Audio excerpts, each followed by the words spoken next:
ampedu bonyo bi o se sonkron sumi no neda ade achen na e friends sumi mo emoja biso wa usi unim ho hwe ade na e koso me makan ba bibrebe me say me party NDC ya form aban you when that so say per se san to aso a Galamsey ni hwe ni because your tension no enye say ni kan say ye ba ye be Galamsey ho adwuma say kan say ya kaminyi ni say Ghana for benya gidi we mu akoto aban de ayde amaye tini pa o makane baby say Mr. Ghana mampenyi district bia na baby ayeye Galamsey bia as of now say ba ben we ko mfiem yenu DC na MC no entro krata amfa nkoma o mampenyi say mampenyi adwuma le share mensano ma yedi metimi bia ma enya mo bia nka ho a Galamsey na adwuma no e bu afam so no baby bi wo bia DC bia wo bia o say Yaman Kofi DC bia ya hu say onkrofo ye Galamsey yes na won timi bia wako na wa ho de ne ntimi won tro krata amfa nko se be na nsa fe de baby amakon de ma ho de na ntimi here reinforcement na won fa plan bi kra nko se e se nkofo no se no musu bante enti no me hia mo we na aban yemfa reinforcement nya de emra me boa me no side DC no e wo say Yaman Kofi angel and money mu ya without recourse to investigations cause kwame say wuntimi mfa san susu bi nko say afere ntokwana ya den wa ho de no abroso as district FSS dissect yes abroso and I wote hu say o mo so enye nko saade a na automatically na dwuma na nyaade a obetima ya den aye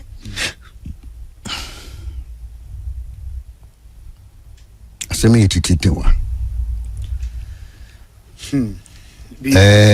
IGP so baby you to Galamsey bibia na mo district police commander wo no mo so te ho ase de obi antimi nya ho hwe no mo so ntimi fa friends assembly ankoma omo mpanimfo se baby edu no yehia moa sei enete nkofo no sei na omo fa so ye adwuma ntina amana ye de ama ye senti yehia moa we yehia we no o transfer ni nako baby fofora e bia na ho se Galamsey ni bi ni ho dia but ni na no sankofo ni se mu bia ye bishi baby ade ne du no se aban anye ruthless again baby e ka kono agin se mu wi baby e ka kono sab aban amani amrea yes agin insem oh na senka na me kan baby say NDC ni bia wutu Galamsey yema license we small scale miner wo ye no say insurance asase na wutu go no de ko baby e ko tongo say good boy ko tonmo na de wo fi say wo party na wo so woni license e na ko gina ha na wutu ko gina ha say ni na no nyambe tuo muka wo nyambe tuo muka because ni kwame you are sadia dangerous and say will be yade no hu ni nyansa ka chi ni pakosa ade we enye amani pa etwa mo ho hye ne ho sampa ade akwa we enye den enye ni yi ni pa na firi ho ni de wo wa baba betena ho na afede unhunu sa ade no enye biem na wo ya pese mpedin foforo emfa mano no unfa hu ni o. All right. Because you name Sadia na a question say NDC for Oma yenimre ne shasi en fight Galamsey ni. Uni mu bia wo ye bia kobo di pano kwadu. Wo evidence afako. Because andena e question. Nye se ne kan se ba be no. Enana dog kan se yeni anu ye bia danse ye be fight Galamsey no. Yeni anu ye bia wontimi nkwa portion blame mfa ma obi ase ye we ne ye 2 minutes na ekura ye. Angel 2 minutes crown na resources nso e wo nkyan a woni anu ye bia se eni se utimi eden utimi fight.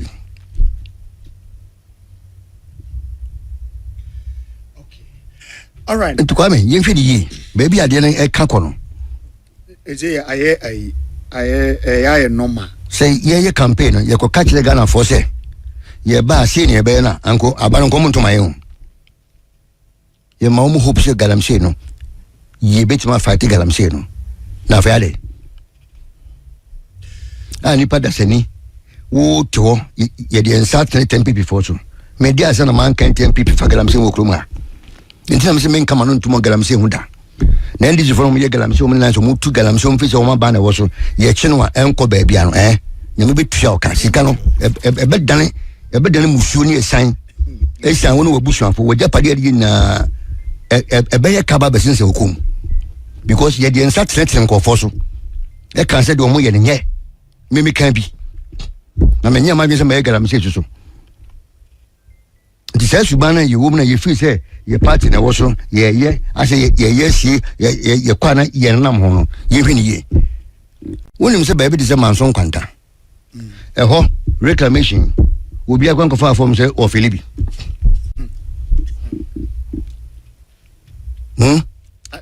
Will be a far from so. Yes, me you see, some reclamation on. Yeah, friends, one more again. Sikabeli Diomuka.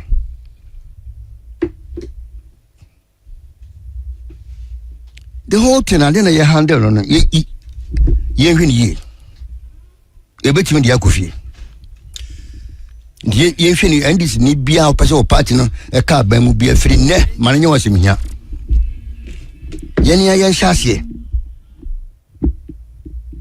because adina e koso no NDC e china sei NDC e china sei de bia sempofro lawyer Godlove Ajetim crying. A private legal practitioner or a lecturer at the Faculty of Law, Presbyterian University. Lawyer, watching. Nempombo kode. Nyamia domino na so he. Nyamia domino ye pa. Nyamia se. Lawyer T ayi senior lawyer mami. There are many underlying issues between I and Afenyo Marken that you don't know and those watching don't know. I have appeared on News Farm many times. See this in 2024. What on Suaboka? What on Kenya Boka? Who you are not asked to meet any onerous bill conditions. Sami Jenfi that has not incurred any loss. It is me who will meet onerous. Just like he can criticize me, he's also not beyond reproach. You get my point? So Sami Jenfi should be criticized. Afenyo Marken should not be criticized. This is not an insult. I am showing you that this is your record.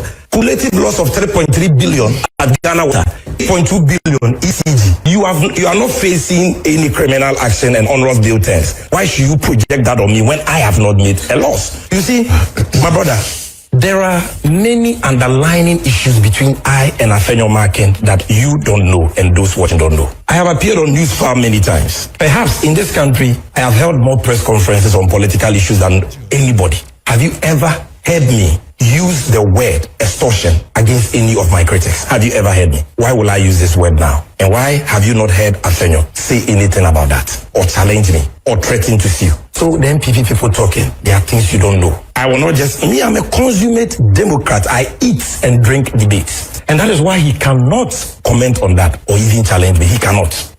96.1. In the face of the allegations of extortion leveled against me, I have chosen to take high moral ground by submitting myself to the processes of the law. I have accordingly caused writs to be filed in suit number GT 1029/2026 entitled Osahin Alexander Afenyo Marken versus Samuel Edujemfi and Multimedia Group Limited at the Accra High Court, and suit number GR/AC ACH/CC/C5/02/2026 entitled Osayin Alexander Afenyomarkin versus Eric Ejay and Peace FM at the Achimota Circuit Court. I have every confidence that in the fullness of time, the court will make the appropriate determination on these matters. Mr. Speaker, I also await with bated breath that the man or the men who made the allegation will have the courage to report the matter to the police or the OSP or any investigating agency in this country. And I expect that if they muster the courage to report that I have extorted from them and I am invited, I shall submit myself to every investigation so that eventually my name is cleared. Mr. Speaker, there is a limit to political discourse. There are lines that must not be crossed. And these red lines, once crossed, they must be dealt with. Mr. Speaker, I can modestly and humbly say that I have served in this position with integrity. I came into this office a man of hard work with determination, and I have achieved for myself what I have to do for myself, my family, and my constituents. Mr. Speaker, I work with clear conscience and with fidelity to the responsibilities entrusted to me. I say so without more. All right, first voice now, na the CEO Adema Ghana Cocoa Board, Sami Jemfi, and afi dear Otini no so the minority leader in Parliament, member of Parliament for Efutu constituency, Alexander Afenyomarkin.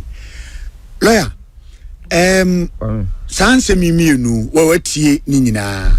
Uti Afenyomarkin the all can say asemo semejam feed to no so no nukure bia enim no yes I dey divert attention said the beya e bejai gold board losses na bana ye ka ho asem no eka but utie the semejam fi utie the rekaje utie voice no ne ade no kra de Ashanti Mustafa Bandi a wo ka say o share obi a ye corrupt ewo Ghana ha say da esene Afenyomarkin. So almost confident about what they are saying.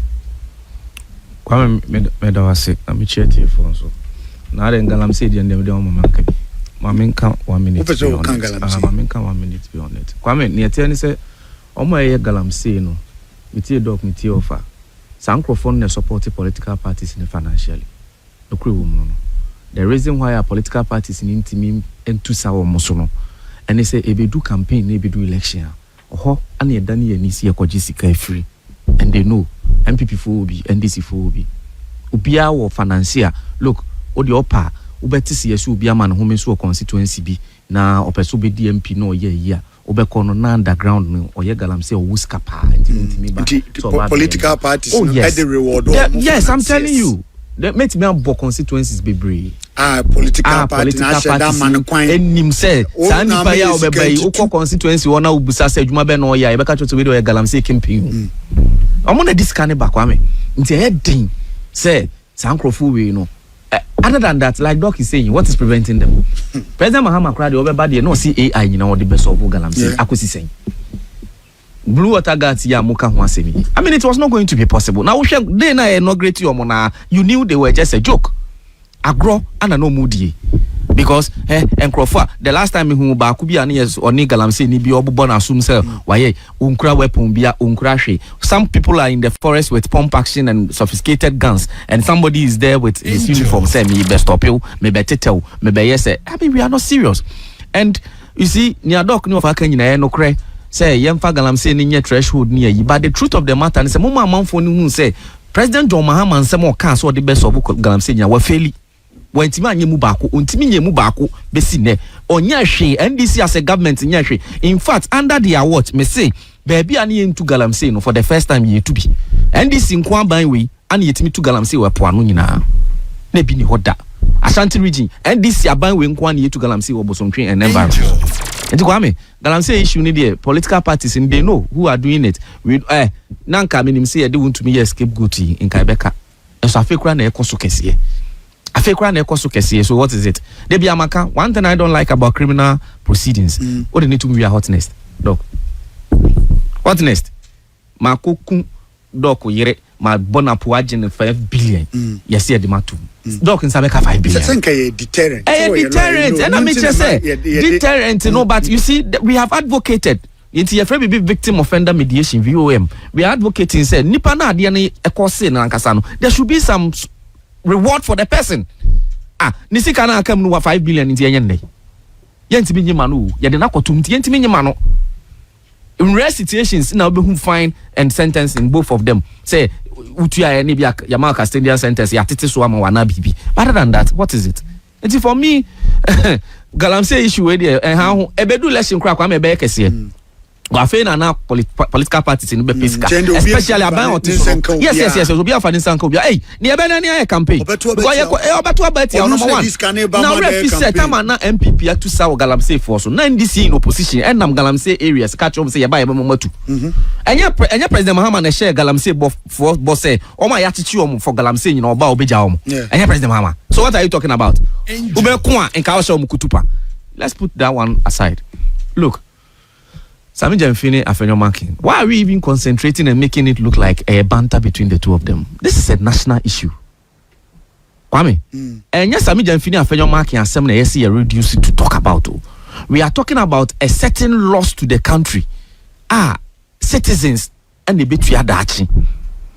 But what in America you now tie Sami Jamfi voice now or say there are a lot of things that have happened between me and Afenyo Marking and amount for munim. Why we talk more personal near my dear fire home bay? Kwame, Seniama Sisi warning in Temwa. It has nothing to do with the public office you are holding. In my opinion. I find no market also a public office. Look, me baho tobo. Sami Jamfi is a CEO of a public institution. He manages and runs the institution day to day administratively. Do you know the functions of a board chairman? I'm surprised he made that statement as a lawyer. Corporate governance na yetna classroom so yan wan so bi sa company bi boka yango be sa board chairman is the board chairman the CEO is the board chairman the administrative head of the company. What is the oversight responsibility of the board? Go and check. So what is he talking about? Na enyene ana Afenyo Marking ebe ma yehunu sa waboka 1.7 billion dollars. NDC ba how many years ni? 1.5 years counting to 2 years meboa. No what it does say Sami Jamfi and NDC ni bia catch us Afenyo Marking call board chairman or ECG ne water west omboka. Kwame we say no what be sa. So e equalization no. Ene yo be kan say waboka na ohun hyehyɛ no a unhunu ne abaye ni ntia ne sa de ama me so me meka bibi. Ni ehunu say ono so koye adwuma no boka. But the question is and so what?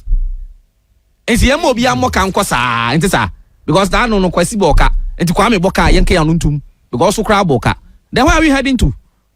What kind of analogy is that, Sami Jamfi? So obi koye adwuma boka into so boka dia me yankasa. Na time na opposition na we press conference on one kan say on ne nipa wa press conference wo krom ha pa no. Time na wo twantro e ka say Haptel ye Dr. Baumi Adia no. No nim say sa you be twantro to so ya. No nim. Okon this fire ye busan Haptel asem wantimi ama answer da. Say as to whether obeji atum so twantro no. Wantimi ama. And you are here talking about Obiko Water West now as board chairman or Koboka. And so what? Into 1.7 Yanke Yanuntum. Kwame, Semeti he may say, Kwame you're cron for. You see, he wants to be smart and he's a lawyer, so I understand him. He just wants to shift the burden from himself to Afenyo Marking. How do you tell me, say, Afenyo Marking, me so a extortionist, what this careful girl, so I say me bois or me prove no. Sami Jamfi one as a lawyer and also when him say in criminal matter, the accused person has nothing to do and can remain silent throughout the trial. Exactly. So what are you saying? Kwame, again, anadwuma na asem kra na NDC fo ne Sami Jamfi mo ye chen wo man mu. Wo so obi akronfo. Wo no nko police station nko report no.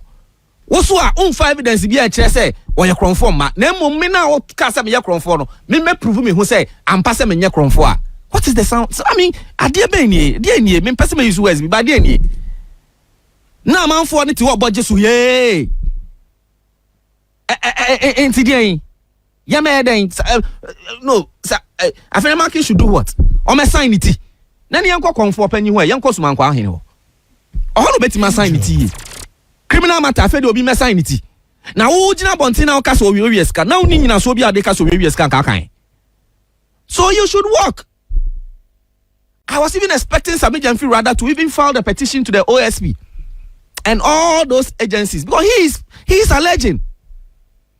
Can we Eric Jesunya Kukudro can the same thing.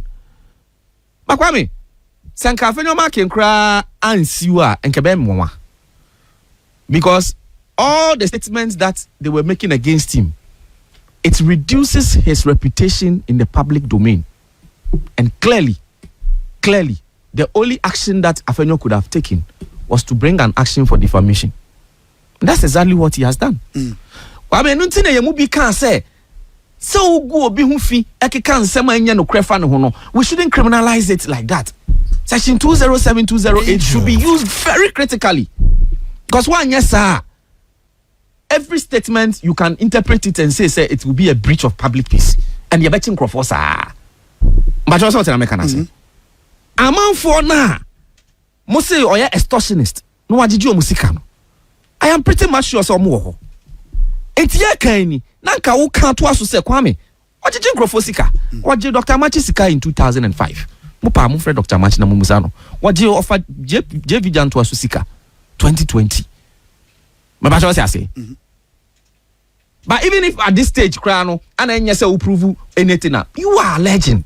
So I didn't know safety bedding, no back to Afenyo say, Same boy, Afenyo should come and challenge me. Challenge who? Now I can't. I mean that argument of, and of course I agree when people say diversionary tactics. Other than that, why should we now come and focus on Afenyo's board chairman role and leave the gold board that is currently the agency that we are talking about? The Ankoka Waterworks, any ECG wants them. And they be come see NDC communicators. No, you can't send back with them. To the upper radio, so they are all saying the same thing.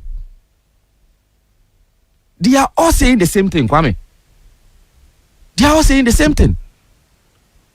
And I'm surprised. Sami Jamfi initially was so confident that there is nothing like a loss. Later, Kwame, he comes around and tells us, say, there is a loss, but the loss is not as a result of good board. It's them go and give the blame to Bank of Ghana. So what is it? I listened to Martin Pebu for once. Personally, for once, I agreed with my senior. Say, we don't care where the loss is coming from. Martin Pebu says, the most important thing is, say, loss be by where is it coming from? How can we solve it? That's it. You see, what is making this whole thing annoying is the posture of Sami Jamfi. As if he is above criticisms.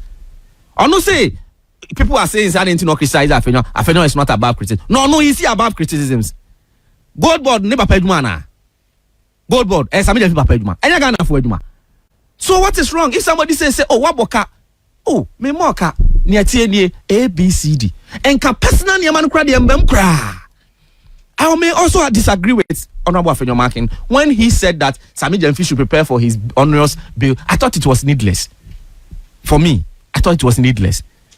Because you are also being speculative at that point. He should prepare for what? So unyam finding BBA, the other now preempt to say. Now is all they are two arguments say we're deep in advance. So yes, that was also wrong from Honorable. For me, he shouldn't have said. He could have said all that he wanted to say without that aspect. Because what yes, Sami baby, Sami problem pass.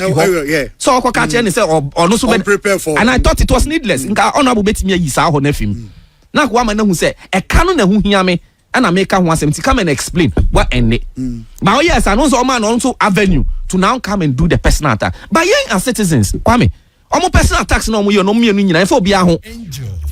Our focus as a country is that if there is any loss, Sami and Gold Boss should come and tell us how the loss came about. Look, Obiadi Jaboka, ETBC, and I'm told, say from the figures, this is not the first time gold board or any gold for oil. No money nasi for dinner. This is not the first time a kakraba. Yeah. In fact, I'm told, say 2022 or 2023, a kakraba was 5 point something. It's 1.7. It's no news. So just give explanation and justification. Not the first time Bank of Ghana. That's the point. That is the point. Your friend is a debt restructuring. Yeah, that's the point. Banks, do alliances. Exactly. So to save their conduct is that's the point. Bank of Ghana. I don't see anything wrong. The only thing is Ghana for just come and explain to them. And if Parliament is calling you and they want to go by motion, Yes, motion will allow them to come and put a lot of questions on you. But once you feel you have not done anything wrong, allow it. Okay. Kwame, now that Afenyo says that he has sued him or the Nekoi, is it not good? It's good for democracy because then Obia Afeni Ebehu, Samin said our evidence, and Tessa, Eric J saw evidence, and Afe at the court of law, those evidences will be provided. So about man provided, I'm seeing me share down here, but my most honorable sue for 15 million Ghana cedis as damages or something. I don't think says canon about, of course, because a compensation, defamation, or bear sue for and never be to appease himself. But the truth of the matter, they say, I am not too sure says he canon honorable motive for going to court. Name so be sign it. No it may prove say enya no krese be jijo bi asika ntina meko. Yes, public office holders. We are citizens. Enya be bia na ye politics. Say Afenyo ye water west ni ECG. Oboka ana na musu mo buy mantimi anka na manka hwe. Ah unim so say the honors will not be on a board chairman. Ana fe na baba ya. I say wa. Okay.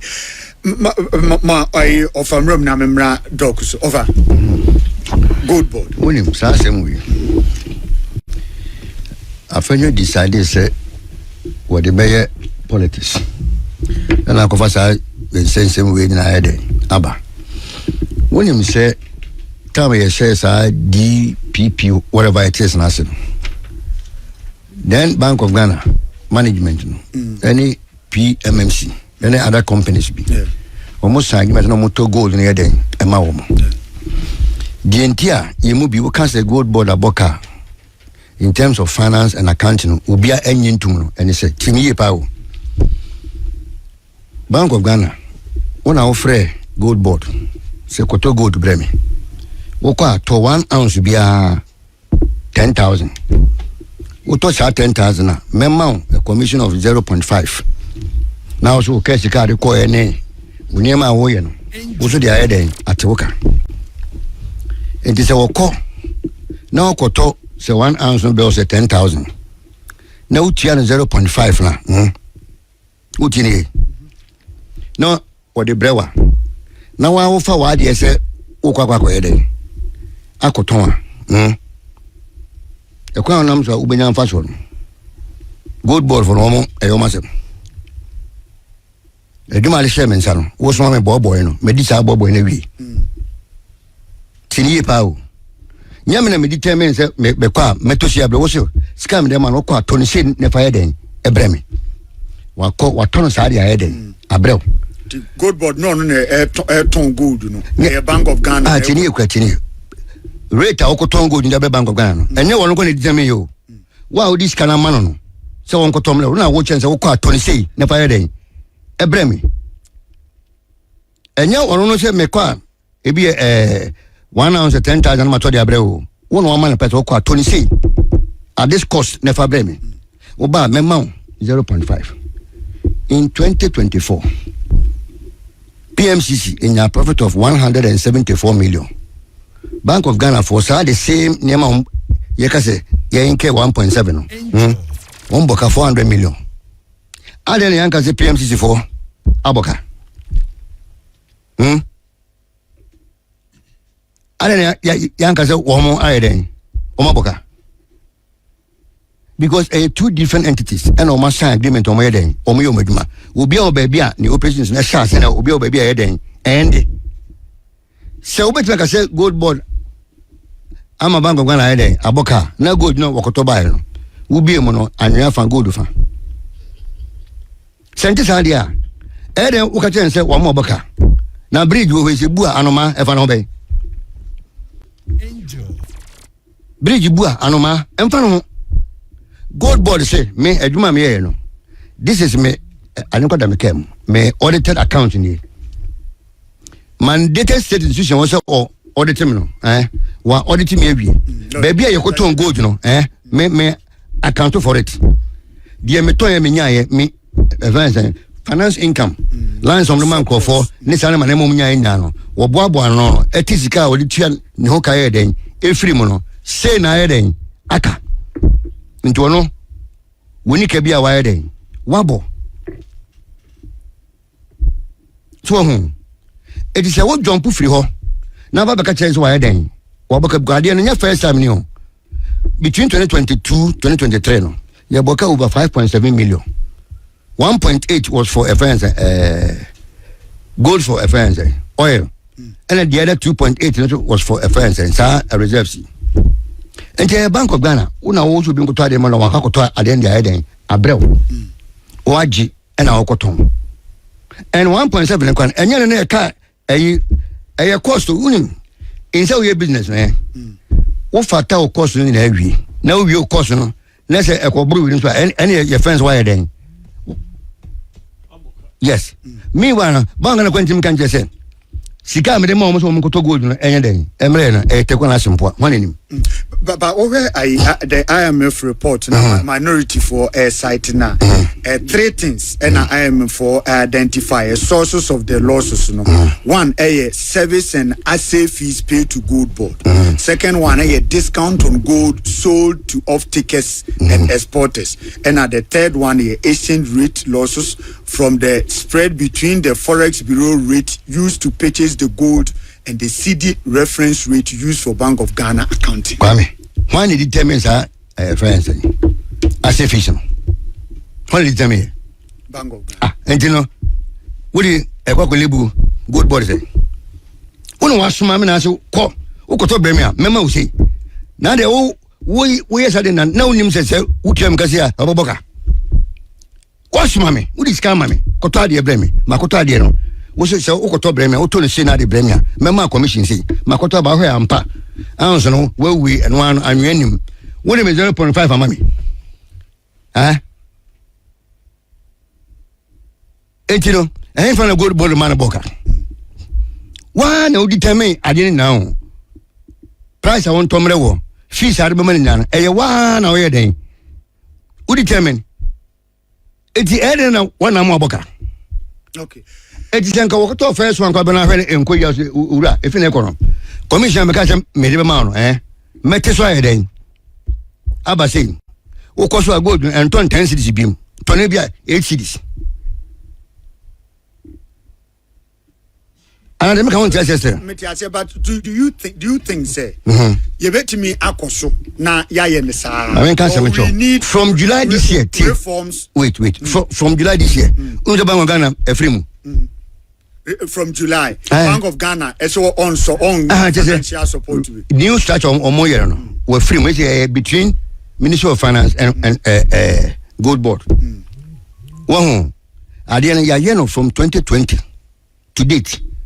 Afibia sa course na ede ebemu so on say investigator de ya yem fan kofi asetama ye share adenase bepem na ye kan wasem ni ye hunu say ya boka na say nyede because ujin so wo fa efan course no because say sika ye to go nyina mu no ma homo no eno enya meka ho nyene ne e ka mu nye e kan ne 1.7 1.7 ye de bank Ghana for so ye fees IMF fees fees ye mutua ye was sort of it is only no can you know what your friends actually she to gold now and a bemo who say indeed yaboka and I say yenya den yamoka meaning said sure yeah and you him I am from become quite fees a much fees na den was sort of and no can was him and I'm boy. And you know, young gold, you know, she carried 2 gold in them. Now it's our cost you now, ever come one. And Asian Resabia gold in all cotton or 16 or buy a Bank of Ghana for rate 11. You know, also use Bank of Ghana for rate. Why so or say a beer, baby or more can by the exchange rate difference. A beer, let you gold board from Korean person. Normally, it is time to come to you. Bangana a disc must go to Bremi. And to one extent, say, a quick one. It is not entirely true that it's Bank of Ghana that determines the price of gold. Go and check the gold board out. As we speak. It's not talking about how to even buy it. You remember, you remember that Galamsey and small scale miners came out in this country. Ebe catch and say, "Boa gold board, they more from gold no and more." Okay. I'm patching, but just 1 minute. That is another side of it. Bank of Ghana. Okay, different thing. It's not different. It is not entirely true. Bank of Ghana. Gold now. You know, Bank of Ghana doesn't do with gold. And that's what then you go and come. Law says the only entity about gold board. What comes in you? Messi. Yeah, gold board was walk out to gold. PMCC for to gold in a bank and for extortion. Monton say the records are there. The law PMCC doesn't buy gold again. Per Gold Board Act, it is Gold Board that buys gold. There's no PMCC in 2024. Oh, as my king. Gold Board for a take over from him. PMCC and I'm going. The PMCC anyway be bad. You shall say 2022 now. Urban. One to gold. PMCC and other companies. We're talking about 2020. 1 minute to gold. Meeting the Adiano. Yadibeko 2025. Yadibeko ye person who say Kano. Where we are. Politics of equalization. Because no, not equalization. 2024. And catch you say 2024. PM's PM's a profit of 174 million. Bank Ghana for Boka 400 million. Obianka say PMC fire then. Aboka, I know where the good board for. At the time, PMCC could also buy gold. At the time, they were also an entity that could deal with gold. But now, it is only Gold Board that can have the money to do it. It's two different things. Why do you expect us to Assembly now? Assembly now, Gold Board more kataku and asemboa. Because no one determine price be gold now. Kwame, wouldn't my contia will be do bra now ubi koto bruno Wobano di bruno egudem. Obaso chairman a boy day. Now once mammy Makoto I did a blowy. Watch him price I'm ton family. What do you call me, mammy? Now I want Tamadena Aquacoton, Abocasim, Minimaboca. Now go baby, why natural price? I could Messi, anyone determine price, gold bond, Ghana Bank and gold, 26 for blaming. What are you? So the golden banner and your more, and I say, I quaint, wash him, my dog, gold board, more kataku, or more gold accident. Apart from gold board, to me, to gold the more. Yeah, sure. Talk about the TBU. That makes gold board have an autonomy. So when somebody has an autonomy, no, but some better idea. Now to me, Tomo be apart from one price of my own year now. Oh, Debbie, and so, sir, Oba, and yes, I know, 8 cities are magic, and yes, I know,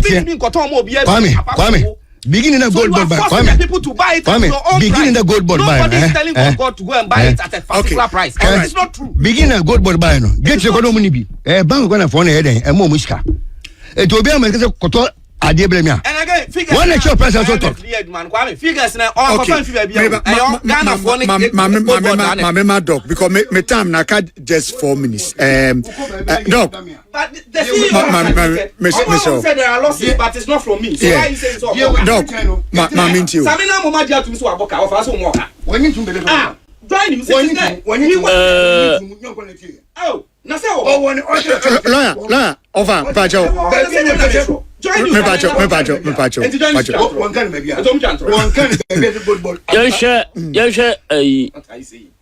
Sad document now from the World Banker. Issue if you buy no. O kan my is here. Me Pacho.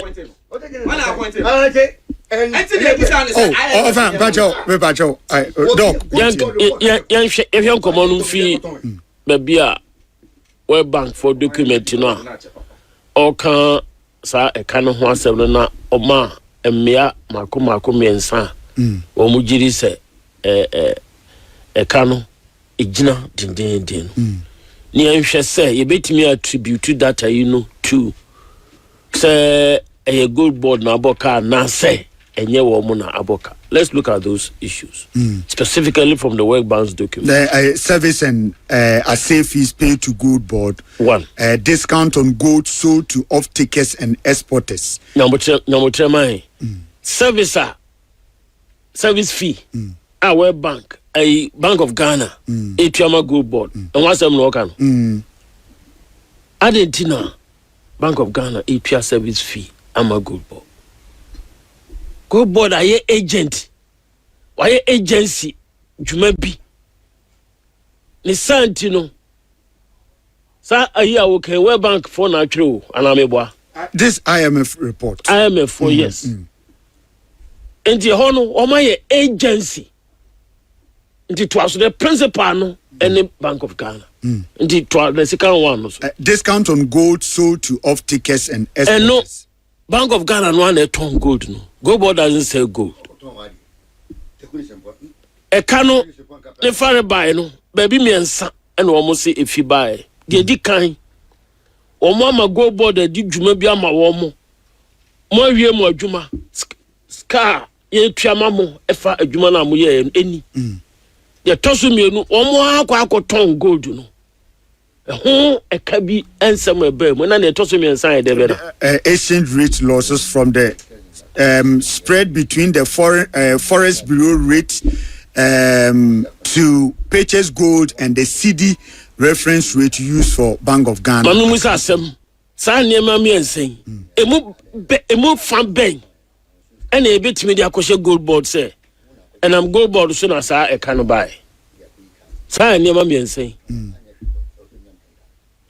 PB mo pay attention because sa banta na mo ye na anika ba me giri say document na World Bank dey to IMF dey to ho no e unambiguous achinye nim brofu bia nimu a obia ntiase me say enyina so ba akopɛ kura nimu a kyerɛ sɛ gold board na boka no so IMF na this akrata na beto ho ɛna ama obia ka de o kana sa akrata no nsɛm e ka no enyina so ba akopɛ kura nim enyina so bi o mu a obi nka mienti atiefo nyina obi nka mienti nana asamtinti ni tia wano no ba ni nyina twa besi de lawyer Martin Pegbu eka no Ghana sika ana emubi ye di eye business but me adiba kwa me ntiase ni say adana are we calling it loss yati the profits are supposedly abano yati afiwana. I don't understand certain things. Yes. Yes. I was saying, you can't money in our boom and sana ya can losses as them so far and come your cousin maintain that angle no. And PB as one make count just here. Why are we doing what we are doing? Why are over here a politicization of such transaction issues? You know? Because cost and your loss. When you're accounting for your cost and your loss, it doesn't mean loss. Politics. And your politicization. Why are we demonizing gold board when it has not behaved in a way we should demonize it? Why do we threaten the person of Sami Jemfi and say bail conditions that the man or they get your heaven? No, that is the problem. That is the problem. Yeah, and the majority leader in parliament can say over sa gold pitches na advantage at them also the import cover of 5.7 months, that's from $9.11 billion to $13.83 billion in 2025. So he was also asking Ghanaians to say we should look at the benefit by Yema experts and share and yema. Now at the end of the day, almost friend lost their benefits now can win. Yes, but we still have to establish say Adiana Kwano Yabo Kampa. Okay. Yamo Kampa. You can't say you can't na Yaboka your capacity you bet him the Azobosakano because they be the emphasis we then. Yama express no more establishing the laws or otherwise. Corporate governance. Board no oversight responsibility over management. Management no rather implements board no near one person made. It is a board no Emma BBC management no more boka. It is because the oversight responsibility then. Are you weak? Okay. And boka. But what is the extent of the boss liability in the case of a loss? Dr. Kwesi Amache Boate Doc Medase Sansona lawyer God love a Jatin crime Medase.